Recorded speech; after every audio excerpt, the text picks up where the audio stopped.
Okay,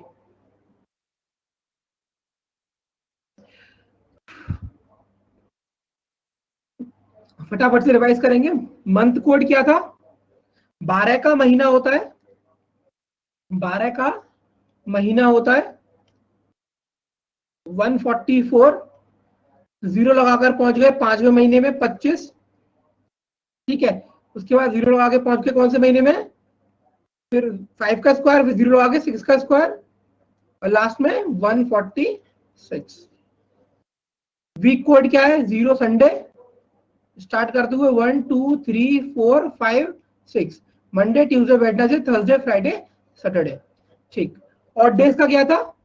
पहले 100 में 5, 200 में 3, 300 में 1, 400 में 0, और ये हर 400 बस रिपीट होते चले जाएंगे, ठीक है। चलो,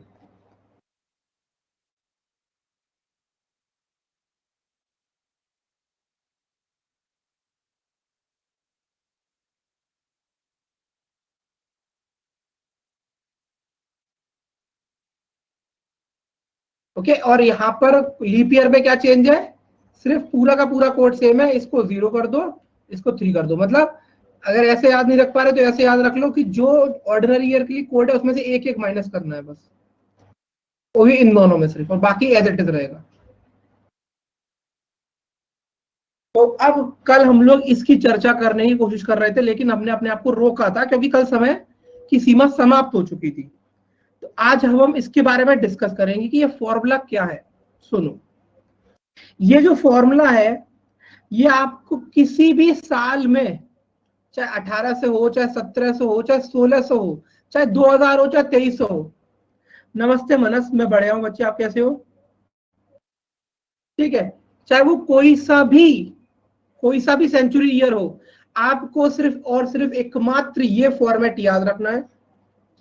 क्योंकि लोग क्या करते हैं, वो बताते हैं कि किसी पर्टिकुलर, जैसे कि वो बोलेंगे कि 1900 से 200 के लिए आपको, ये 2000 के लिए ये पर्टिकुलर चीज का अप्लाई करनी है, 2000 से 2100 के लिए आपको ये पर्टिकुलर चीज अप्लाई करनी है। बट ये जो फॉर्मेट है ये ऑल फॉर वन है, ठीक है। अब इसका मीनिंग समझेंगे एक एक करके, ठीक। जैसे कि आपके सामने एक ये पूरा फॉर्मेट लिखा है और प्लस एक एग्जांपल लिखा है, इसको थोड़ा सा ध्यान से पेशेंस के साथ सुनना। आपको सामने डेट दी गई है 26 जनवरी 1950 को, आपको दिन निकालना है। सबसे पहले फॉर्मेट को समझो। सबसे पहले आएगी डेट, यानी कि 26। उसके बाद आएगा क्या? Month code. तो मंथ कोड एप्लीकेबल कैसे होगा? आपको चेक करना है क्या ये ईयर आपका क्या है, लीप ईयर है या ऑर्डिनरी ईयर है। ये ईयर आपका लीप ईयर है या ऑर्डिनरी ईयर है? Sir ordinary. Ordinary year. अगर ऑर्डिनरी ईयर है तो जनवरी का कोड क्या होगा? 1 प्लस मंथ कोड। अब सुनो ये भला क्या है। ईयर को हम ऐसे लिखते हैं ना, ईयर की स्पेलिंग क्या होती है इंग्लिश में? ये तो होती है, यही तो ईयर स्पेलिंग होती है। अब इसी को क्या करना है, इसको दो पार्ट में ब्रेक करना है। वाई ई, ए आर को रिप्लेस कर दो दो जीरो से, और बाद में plus A R by 4।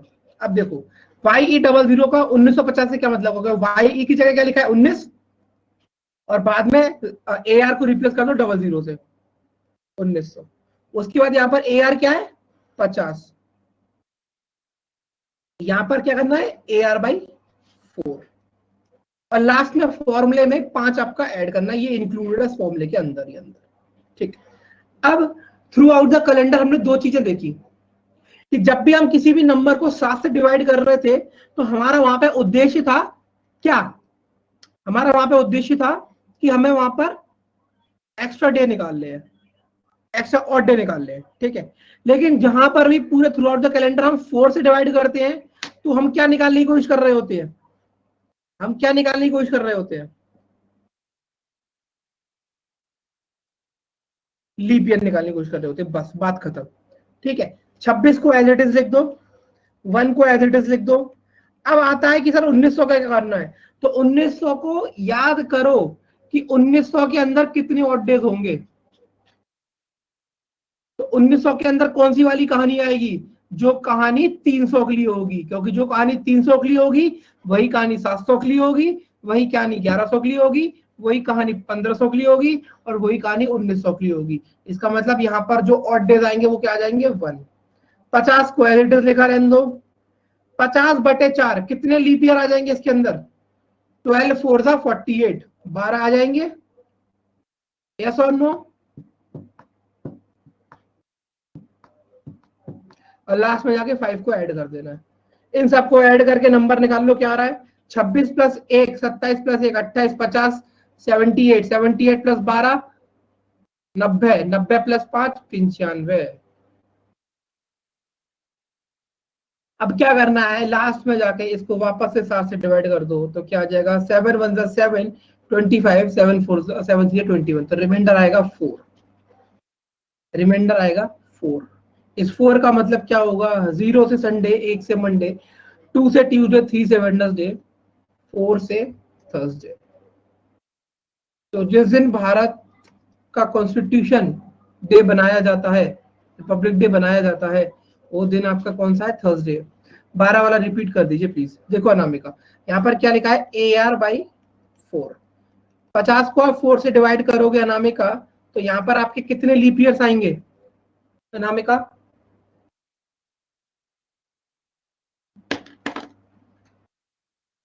Anamika कितने लीप ईयर्स आएंगे?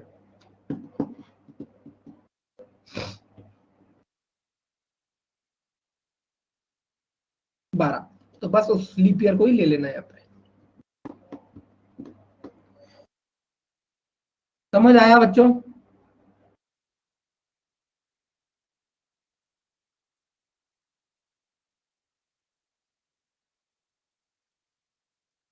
उन्नीस सौ का एक कैसे आया? कल क्या बताया था प्रज्ञा मैंने?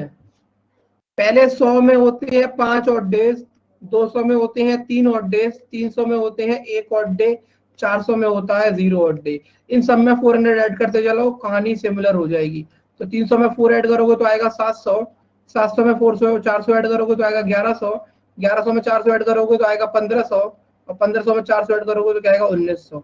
इन सभी के अंदर 1900 हो, चाहे 1100 हो, चाहे 700 हो, इन सब के अंदर नंबर ऑफ ऑड डेज आएंगे 1। ठीक, क्लियर है सब लोगों को? क्लियर है? ओके, तो एक एग्जांपल और मैं आपको कराता हूँ, ठीक है?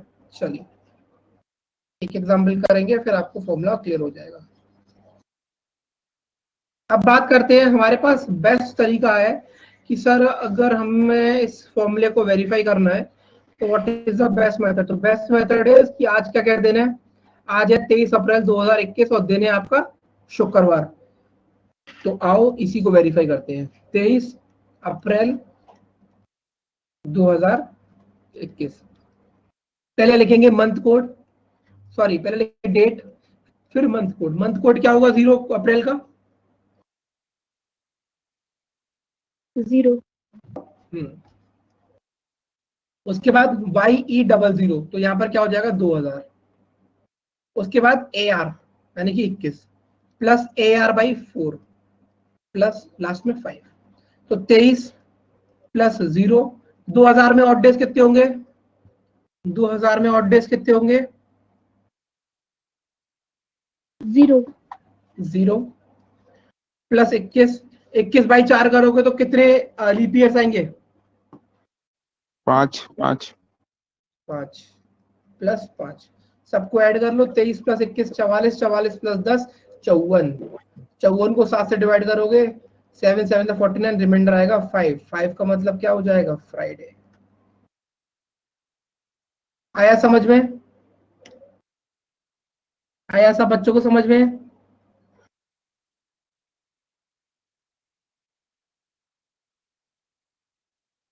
ओके, यहाँ पर सब लोगों को अपना डेट ऑफ बर्थ तो याद होगा, है ना? सबको अपना डेट ऑफ बर्थ तो पता ही होगा, राइट? ओके, तो सब लोग अपने अपने डेट ऑफ बर्थ का डे निकालो। अपने अपने डेट ऑफ बर्थ का डे निकालो।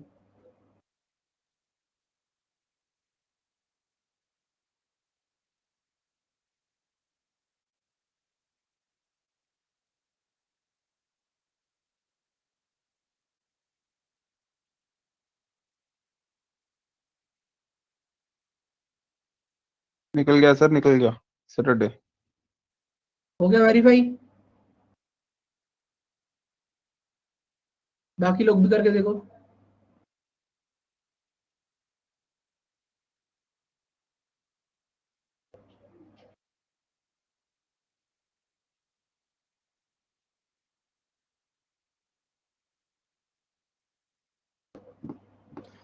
जिसका 2000 है तो क्या हो गया, तो 2000 का 2000 रहने दो।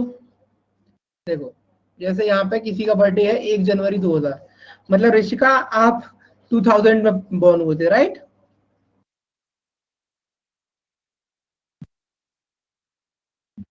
Yes sir. तो आपका डेट ऑफ बर्थ मान लेते हैं 1 जनवरी 2000।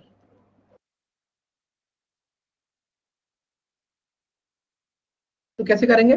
सबसे पहला डेट, फिर मंथ कोड क्या होगा। अब 2000 जो है वो आपका क्या है, लीप ईयर है, करेक्ट? 2000 क्या आपका लीप ईयर है, तो यहाँ क्या आएगा, 0। उसके बाद YE00 मतलब 2000 का 2000 रहेगा, प्लस AR यानी कि 00, प्लस AR/4 यानी कि 00/4, प्लस 5, ये भी 0, 2000 भी 0, ये भी 0, ये भी 0, प्लस 5, तो 5 आ जाएगा। तो आपका 1 जनवरी 2000 को फ्राइडे का दिन था। ठीक है, आप चाहो तो इसे गूगल पर जाकर चेक कर सकते हो कि 1 जनवरी 2000 को क्या डे था। फटाफट से चेक कर लो इसे एक बार। सैटरडे नहीं होगा क्योंकि 1 + 5 तो 6 होएगा। अच्छा हाँ यार, ये तो बताओ, कैलेंडर पढ़ रहे हैं, मैथमेटिक मिस्टेक कर रहे हैं। 6 मतलब सैटरडे होगा, sorry sorry sorry sorry, mathematical mistake हो गई। 1 जनवरी 2000 को क्या दिन था, देख सब लोग चेक कर लो फटाफट से। देखो सैटरडे था, शो करूं आपको? Yes sir, Saturday. ये देखो यहाँ पर आपको दिखाई दे रहा है सैटरडे लिखा हुआ, ठीक है? ओके, क्लियर है, सबको समझ आ गया फॉर्मेट क्वेश्चन का?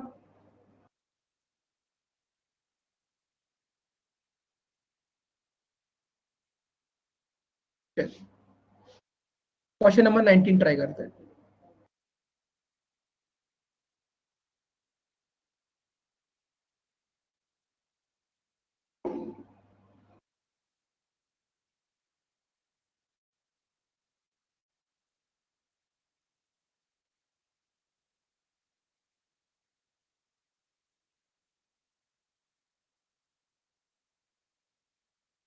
मंडे आ गया, मंडे। 15 अगस्त 1947 को मंडे तो नहीं था मेरे हिसाब से, वो फ्राइडे का दिन था। ट्यूसडे। हाँ अभी सब लोग अलग अलग बोल रहे, ठीक है। सबसे पहले 15 प्लस अगस्त का मंथ कोड क्या होगा, जनवरी फरवरी मार्च अप्रैल मई जून जुलाई अगस्त सितंबर, मतलब 3 होगा, 3 होगा अगस्त का मंथ कोड।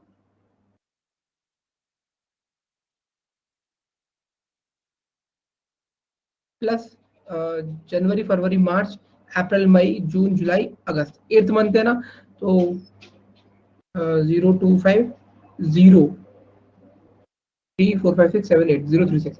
उसके बाद 1900 plus AR plus AR/4 plus 5, तो ये क्या हो जाएगा 18।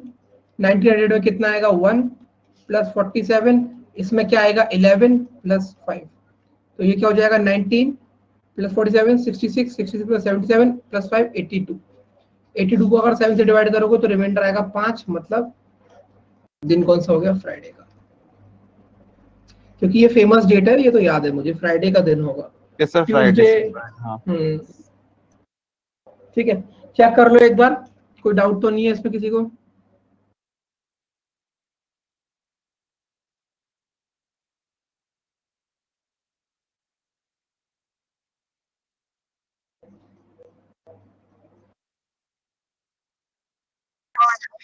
ये जो आपको 18 + 1 आया, तो ये 9 + 1 10 1 + 0 1 ऐसे आया।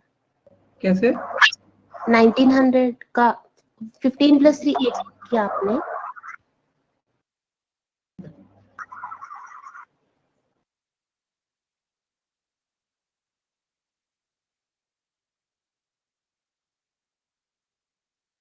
ओके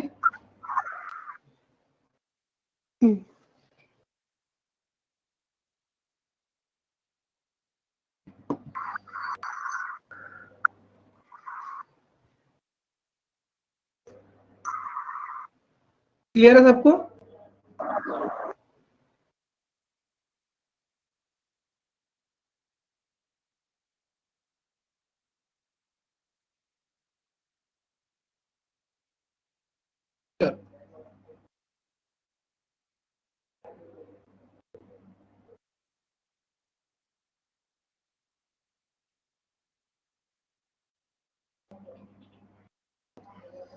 (23 मार्च 1923) ये डे किस पर्टिकुलर घटना के लिए फेमस है?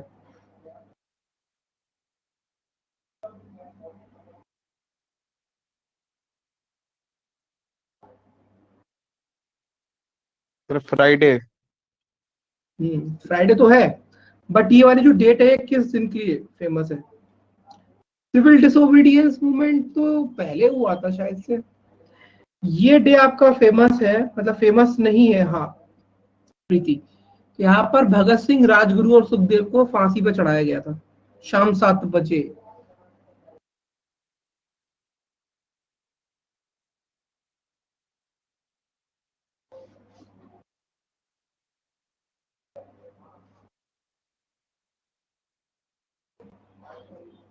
(23 मार्च 1923)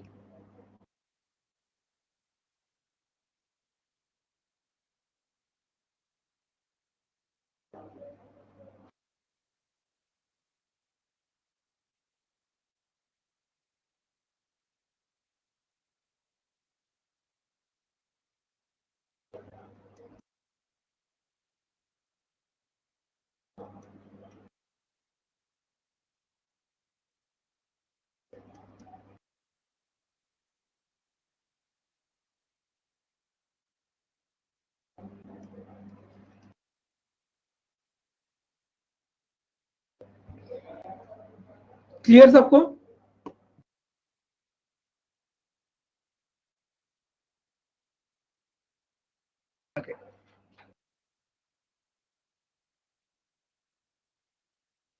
अब इसमें एक लास्ट कॉन्सेप्ट रिमेनिंग है कैलेंडर में, उसको कर लेते हैं। ठीक है, कॉन्सेप्ट है आपका रिपीटेड ईयर का। ठीक है, ओके, तो है क्या ये चीज? किसी को डाउट तो नहीं है यहां तक?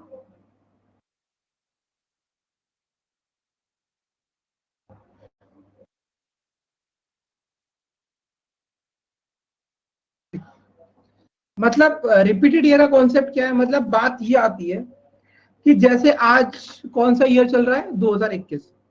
तो क्वेश्चन ये है कि 2021 का जो कैलेंडर है as it is same calendar कितने सालों के बाद रिपीट होगा? ठीक है, तो ऐसा क्वेश्चन आपको देखने को मिल सकता है। ये बात समझ में आई? ये बात समझ में आई? कॉन्सेप्ट ऑफ रिपीटेड ईयर्स क्या है कि आज जैसा दिन है, मतलब आज जो ईयर है, ये जो ईयर है इसका जो कैलेंडर है एज इट इज कैलेंडर कब और कितने टाइम बाद रिपीट होगा। तो इसके लिए 3 कंडीशन है जो आपको ध्यान रखनी है। अगर आपको जैसे कि फॉर एग्जांपल जो पर्टिकुलर ईयर पूछा जा रहा है कौन रिस्पेक्ट में रखते हुए, मतलब जिस ईयर को रिस्पेक्ट में रखा जा रहा है और बोला जा रहा है कि इसका जो कैलेंडर है ऐसा कैलेंडर कब और कितने टाइम बाद रिपीट होगा, तो अगर वो पर्टिकुलर ईयर जिसको रेफरेंस में रखा जा रहा है अगर वो एक लीप ईयर है तो उसके सही 28 साल बाद, उसके सही 28 साल बाद वैसे का वैसा कैलेंडर रिपीट होगा। फॉर एग्जांपल जो भी कैलेंडर आपका 2000 का था वो सेम कैलेंडर आपका 2028 का होगा। जो कैलेंडर आपका 1972 का था वो कैलेंडर आपका एज इट इज 2000 में रिपीट होगा। 2028 का 2056 में रिपीट होगा। क्या ये बात समझ में आई?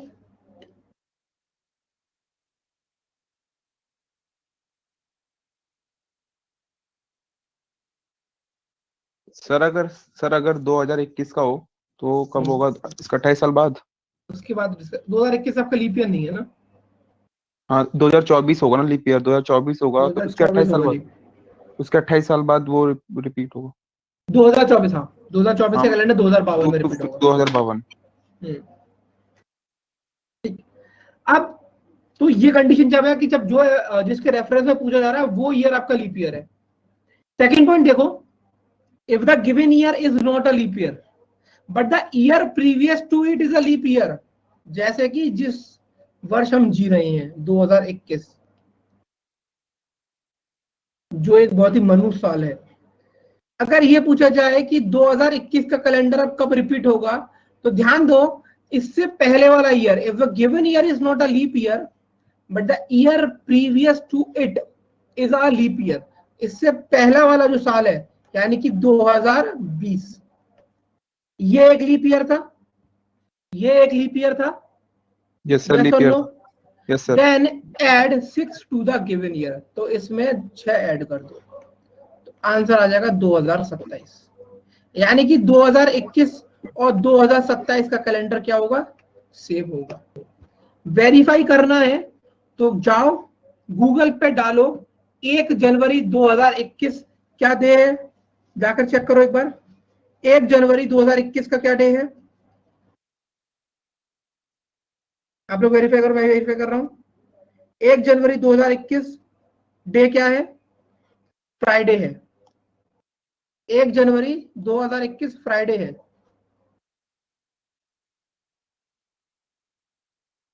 तो इसके हिसाब से अगर 2027 का कैलेंडर रिपीट हो रहा है तो 1 जनवरी 2027 वाले दिन भी फ्राइडे होगा।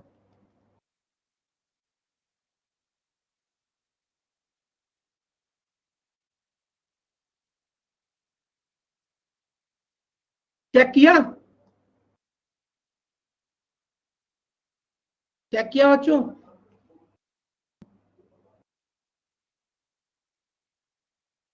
समझ आया?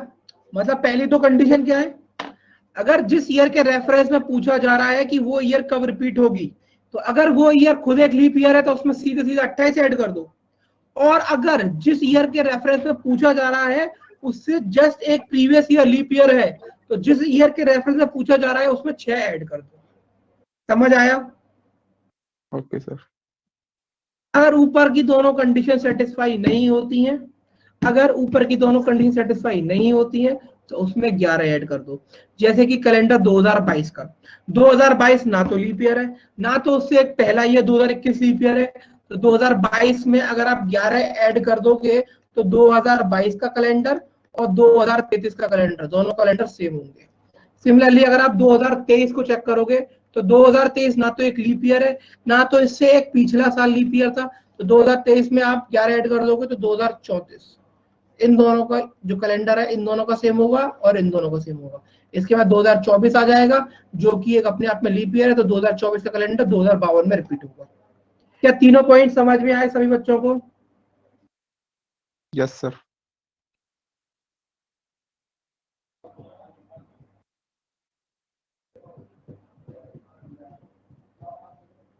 ठीक है, चलिए। अमरजीत समझ आ रहा है बच्चे? All good? Yes Hrithik.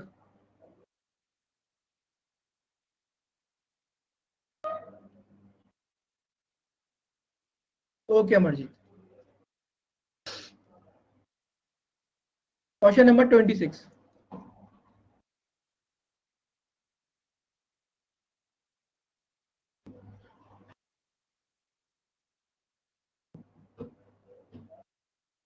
Sir A होगा 94, 1994। 1994।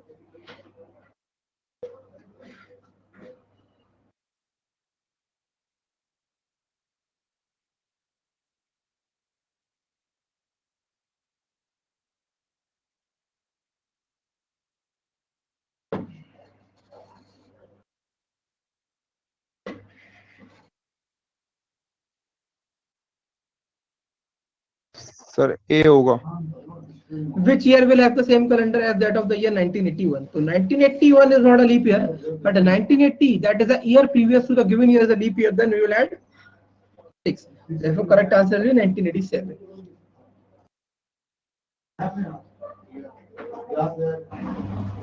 Now, which year will have the same calendar as that of the year 1980? Which year will have the same calendar as the year of 1980? Exactly. Sir 1980 is a leap year, तो हम इसमें 20 add कर देंगे 2008. चलो, okay. Last question.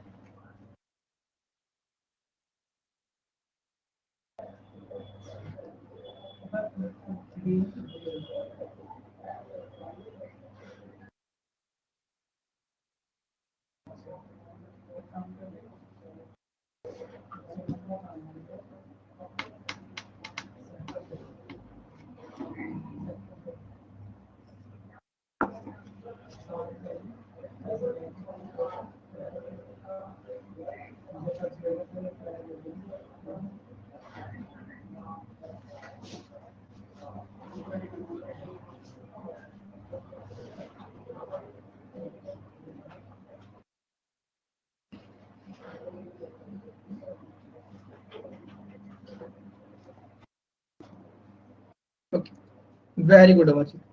ठीक है, अब क्या है, आपको आगे का डेट दे रखा है, आपको पीछे का पूछा गया है, कोई बात नहीं है.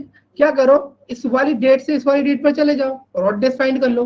8 मार्च 2006 से लेके 8 मार्च 2007 कितने ऑड डेज आएंगे? 1. 7 से 8 जाओगे कितने ऑड डेज आएंगे? 2. 8 से 9 जाओगे कितने ऑड डेज आएंगे? 1. 9 से 10 जाओगे कितने ऑड डेज आएंगे? 1. 10 से 11 जाओगे कितने ऑड डेज आएंगे? 1. 11 से 12 जाओगे तो कितने ऑड डेज आएंगे? 2. टोटल ऑड डेज कितने हो गए? 1 2 3 4 5 6 7 8. 8 को 7 से डिवाइड करोगे, रिमाइंडर आएगा 1. इसका मतलब अगर अब आप पीछे जा रहे हो तो मंडे कब होगा अमरजीत? अगर आगे मंडे है और पीछे आप जा रहे हो तो इससे 1 सब्ट्रैक्ट कर दोगे. तो यहां पर अगर संडे होगा तो जब ऑड डे 1 आएगा तो ये अपने आप ऑटोमेटिकली मंडे हो जाएगा, ट्यूसडे नहीं होगा. समझ आया अमरजीत? जब आगे की डेट पे डे दिया जाता है और पीछे का पूछा जाता है तो हम माइनस कर देते हैं. ये से ध्यान नहीं दिया. कोई बात नहीं. ठीक है, क्लियर है सबको?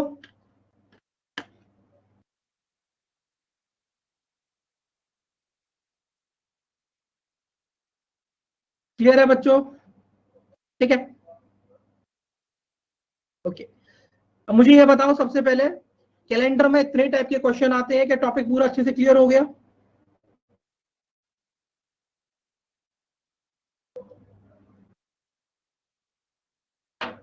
अब मुझे ये बताओ, क्या आप लोगों को इसकी प्रैक्टिस करनी है और क्वेश्चंस की, या नया टॉपिक स्टार्ट करना है?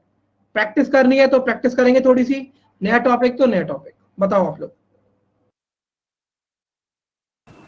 सर क्वेश्चन का पीडीएफ दे दे, घर पे हम लोग ट्राई कर लेंगे और नया टॉपिक स्टार्ट. यस सर, नया टॉपिक कर दो सर. अभी पीडीएफ दे देना, वो प्रैक्टिस तो कर ही लेंगे खुद.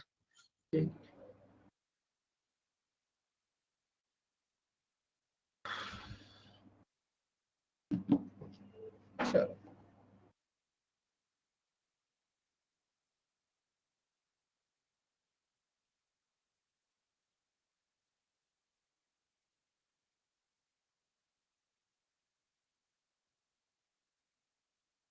ठीक है प्रज्ञा, अभी मैं इसकी वर्कशीट शेयर करवा दूंगा. ठीक है, अब स्टार्ट करते हैं नंबर सीरीज. ठीक, नंबर सीरीज में आपके काफी विभिन्न प्रकार के सवाल आते हैं.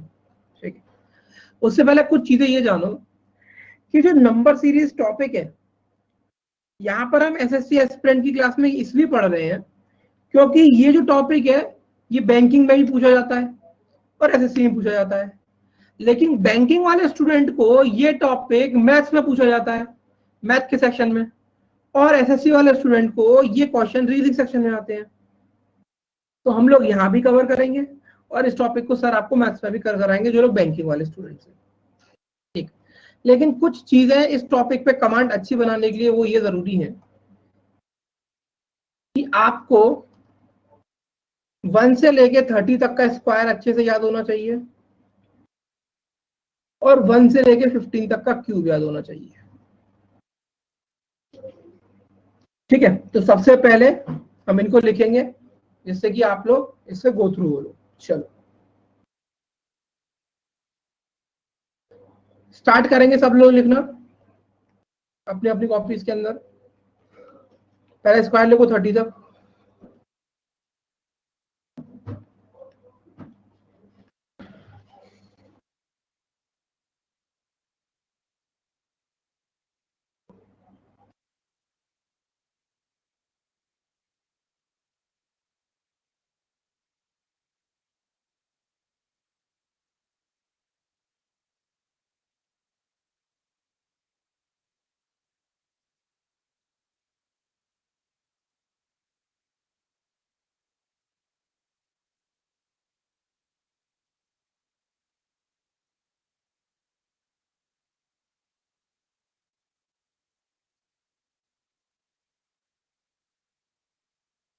तो 27 का करेक्ट है। Yes sir. 28 का क्या होगा? 784।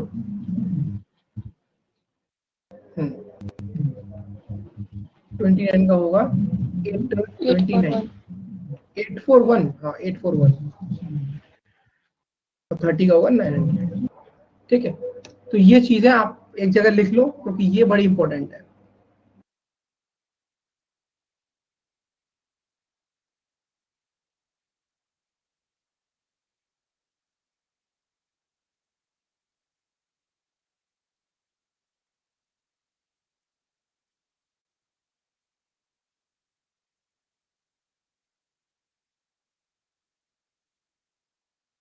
लिख लो इन लोगों को सब लोग क्विकली।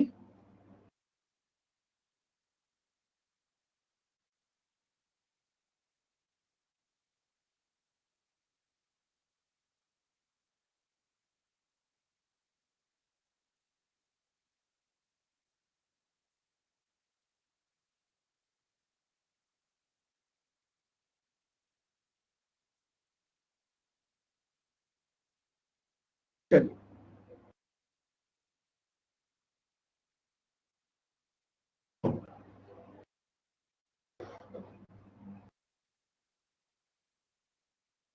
चलो, अब हम लोग लिखेंगे क्यूब्स को। ठीक है, क्यूब फटाफट से देखेंगे।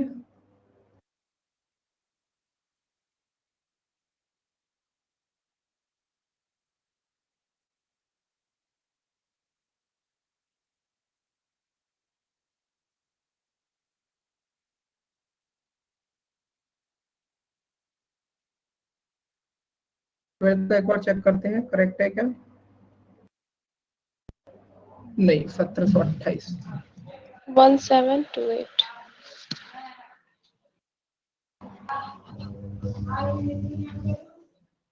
13 का होगा आपका 2197।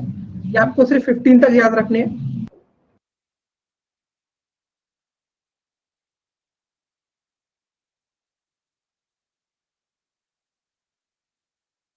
ठीक है, तो ये क्यूब से आप याद रख लो इतने, और इतने स्क्वायर से याद रख लो बस।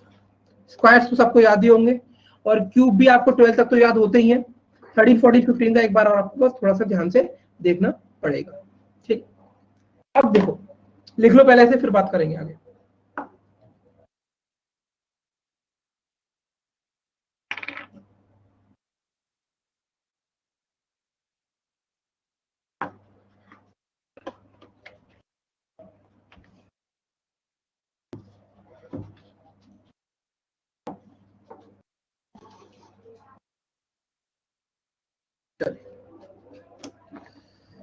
तो यहाँ पर कुछ क्वेश्चंस है, काफी सारे तरह क्वेश्चंस आएंगे। नंबर सीरीज का मतलब ये है कि आपको एक नंबर की सीरीज दी जाएगी, उसमें आपको ये बताना है कि उसी कंटिन्यूएशन में नेक्स्ट टर्म क्या हो सकता है।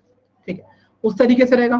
आपको अल्फाबेट का सीरीज दी जाएगी, मतलब एक अल्फाबेट सीरीज चल रही है, उसी में आपको बताना है कि आगे क्या अल्फाबेट आएंगे। कुछ ऐसा होगा जिसमें मिसिंग सीरीज होगी, मतलब कि सीरीज लेफ्ट साइड से चल रही है, बीच में एक फिल इन द ब्लैंक्स रख दिया, राइट साइड में चल रही है। ठीक, उसके बाद कुछ क्वेश्चन ऐसे होंगे जहां पर आपको एक पूरी सीरीज दी जाएगी और आपको फाइंड आउट करना पड़ेगा कि उसमें से कौन सा टर्म गलत है जिसकी वजह से सीरीज ब्रेक हो रही है। क्या इतनी सी बात समझ में आई बच्चों? अब यहाँ पर सीरीज बहुत तरीके की हो सकती है, उसकी हम बात करते हैं। जैसे कि पहले एक इंट्रोडक्शन देखो क्या है। Two kinds of series are asked in the examination based on the numbers and based on alphabet। जैसे भी मैंने आपको बताया था, नंबर के बेस पे या अल्फाबेट के बेस पे, दोनों में ही क्या हो सकता है, या तो सीरीज ऐसे करके कंप्लीट हो आपकी और लास्ट का टर्म पूछा जाए आपसे, और हो सकता है ऐसे 2 टर्म्स दिए जो बीच में मिस कर दे और आगे के टर्म्स दे दे, और हो सकता है एक कंप्लीट सीरीज दे दे और ये बोले कि बताओ इसमें से कौन सा एक टर्म गलत है जिसकी वजह से सीरीज गड़बड़ कर रही है या सीरीज रॉन्ग है। समझ आया पॉइंट क्या बोला?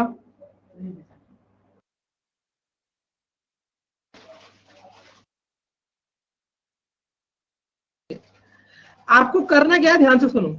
Firstly observe the given series. सबसे पहले आपको सीरीज को ऑब्जर्व करना है and find the pattern of series such as prime number, perfect square, cube etcetera which are easy to identify.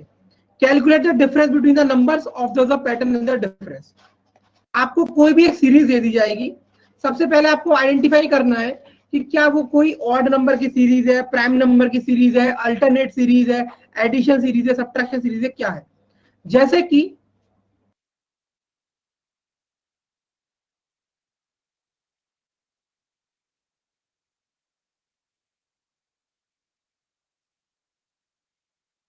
बताओ नेक्स्ट टर्म क्या आएगा इसमें।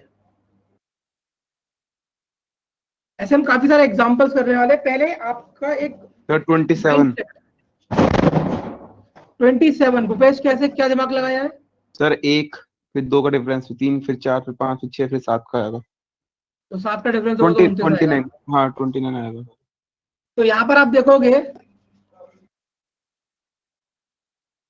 इसमें 1 का डिफरेंस, इसमें 2 का, इसमें 3 का, इसमें 4 का। तो मतलब क्या आएगा यहाँ पे? क्या ये बात समझ में आई आपको बच्चों? कि आपको कि दी हुई सीरीज को ऑब्जर्व करना है ध्यान से। ठीक, एक बहुत छोटी सी चीज बताता हूं, इसे ध्यान रखना। अगर सीरीज के अंदर जो डिफरेंस है वो ग्रेजुअली इंक्रीज हो रहा है, मतलब थोड़ा थोड़ा थोड़ा थोड़ा करके, ठीक, तो वहां पर जो मैथमेटिकल ऑपरेशंस का इस्तेमाल हुआ होगा वो या तो एडिशन होगा या सब्ट्रैक्शन होगा। कहने का मतलब ये है कि अगर वहां पर ग्रेजुअल इंक्रीज है, ये इस तरीके का ग्राफ है, तो एडिशन सब्ट्रैक्शन का इस्तेमाल हुआ होगा इन दोनों ऑपरेशंस का। लेकिन अगर उस सीरीज में कुछ इस तरह का हाइक है, मतलब एक टर्म के बाद अगला टर्म ज्यादा बड़ा है, तो वहां पर मल्टीप्लीकेशन फैक्टर का यूज हुआ होगा, और एकदम से गिरावट है तो डिवीजन फैक्टर का यूज हुआ होगा। समझ आया? समझ आया पॉइंट? तो यहां पर सबसे ज्यादा इंपॉर्टेंट चीज क्या है? सबसे ज्यादा इंपॉर्टेंट चीज यहां पर यह है कि सीरीज का ऑब्जर्वेशन करना। ठीक है, ओके, देखो ये लिखा है यहाँ पर, if the difference are increasing rapidly it might be a square series, cube series or multiplicative series. If the number are increasing slowly it is an addition or subtractive series. समझ आया? समझ आया?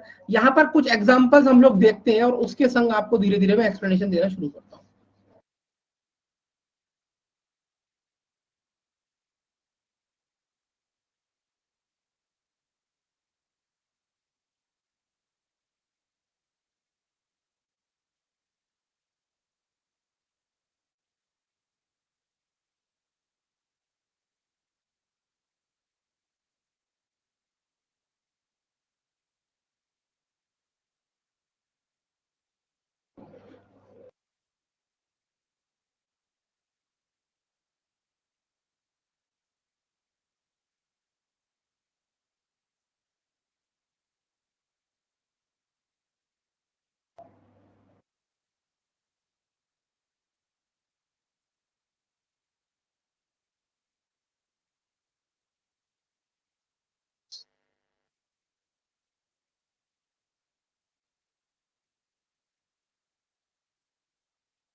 चलो सर पहला तो निकल गया 343। तो रिपीट में क्या उसमें होता है, रैपिड में क्या होता है? प्रज्ञा एक बात बताओ, अगर एकदम से कोई सीरीज में नंबर रैपिडली इंक्रीज कर रहा है तो रैपिड इंक्रीज तो मल्टीप्लिकेशन से ही हो सकता है ना बेटा। अगर मैं 12 से सीधे 96 पहुंच जाऊं तो 12 से 96 एडिशन सब्ट्रैक्शन से तो नहीं पहुंच पाऊंगा, मल्टीप्लिकेशन से पहुंच जाऊंगा। 12 8 96। समझ आया प्रज्ञा? ओके, पहला वाला क्या है बताओ मुझे इसका आंसर। 343 सर पहले वाले का। लॉजिक क्या लगाया आप लोगों ने? सर 1 का क्यूब स्क्वायर हो रहा है पहले में तो। हाँ देखो यार, पहला क्या है, 1 का क्यूब, फिर 2 का स्क्वायर, 3 का क्यूब, 4 का स्क्वायर, 5 का क्यूब, 6 का स्क्वायर, 7 का क्यूब। समझ आया सबको? ओके, अनामिका कह रही है सेकंड। ठीक है, क्या लॉजिक लगाया अनामिका उसमें?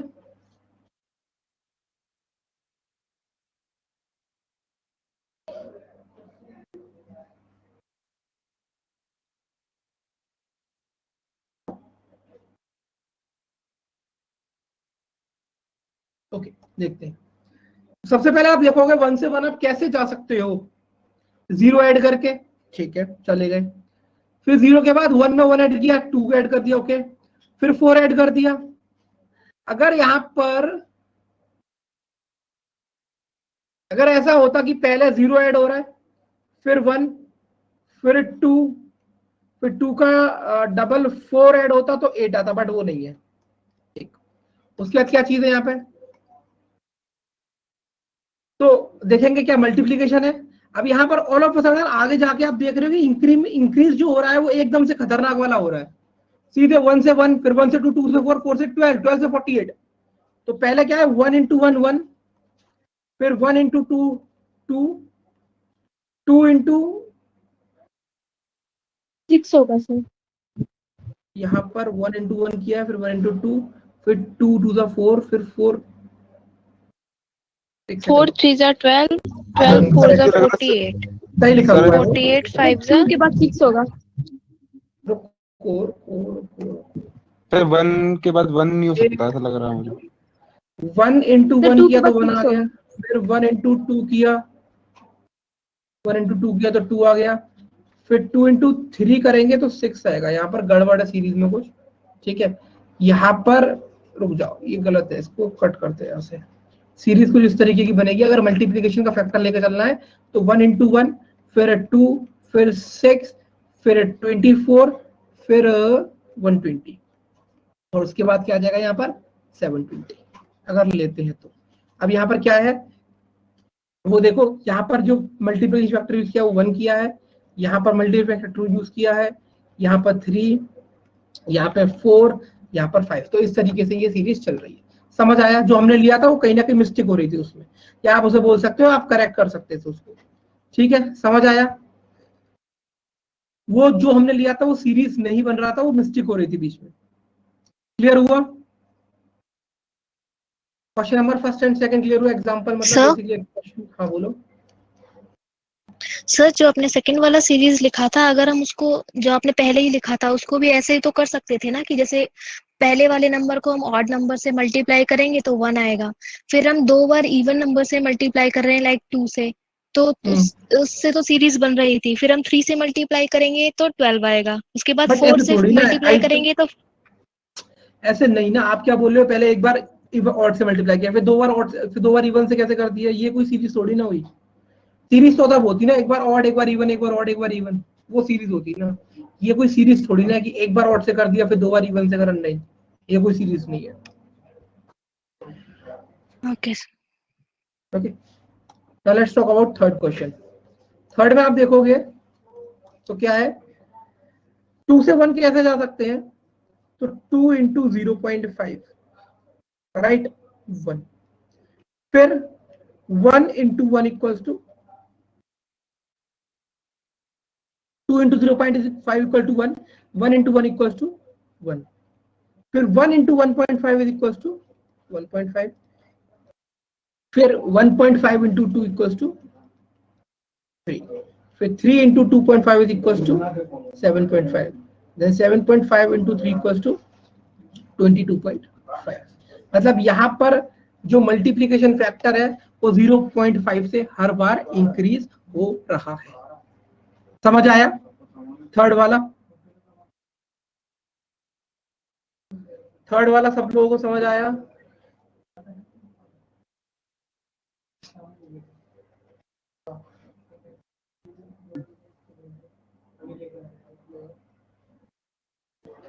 चल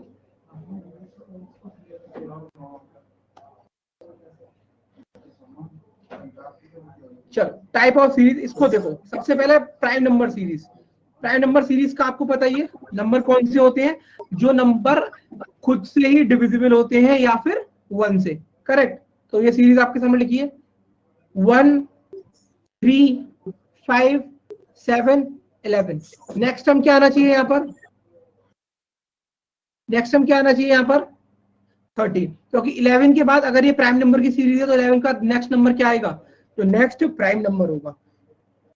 तो करेक्ट आंसर क्या होगा इसमें? Option number 13। In this example we can see that prime numbers are arranged in order, so the next number is 13 which is a prime number. Now let's look at the different series. इसको देखो एक बार।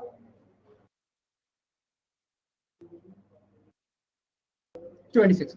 तो आप देखोगे इसे 2, 5, 8, 11, 14, 17, 20 and 23।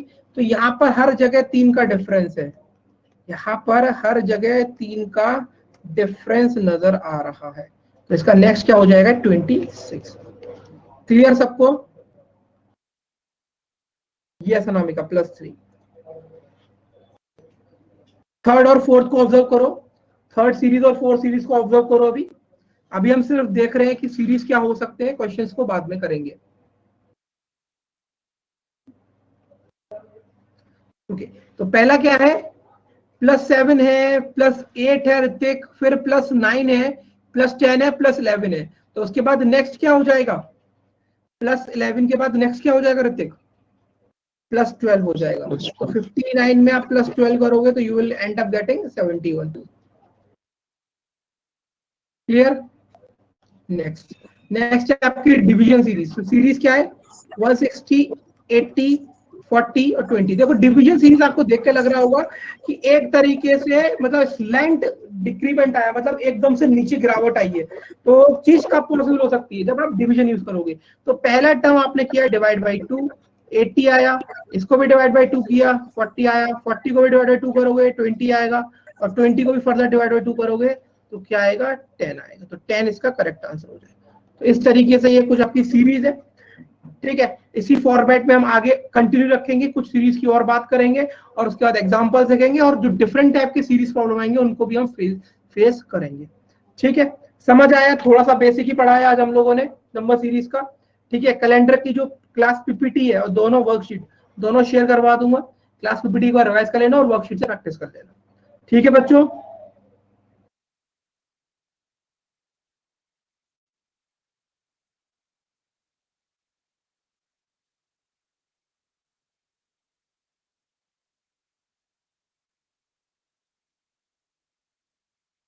चलिए फिर, okay, bye bye, take care. Okay Amarjeet, I hope you are doing good. ठीक है बच्चे? Yes sir. ओके बच्चे, टेक केयर। चलो bye bye. Okay Pratibha, thank you. Bye bye sir. Bye bye.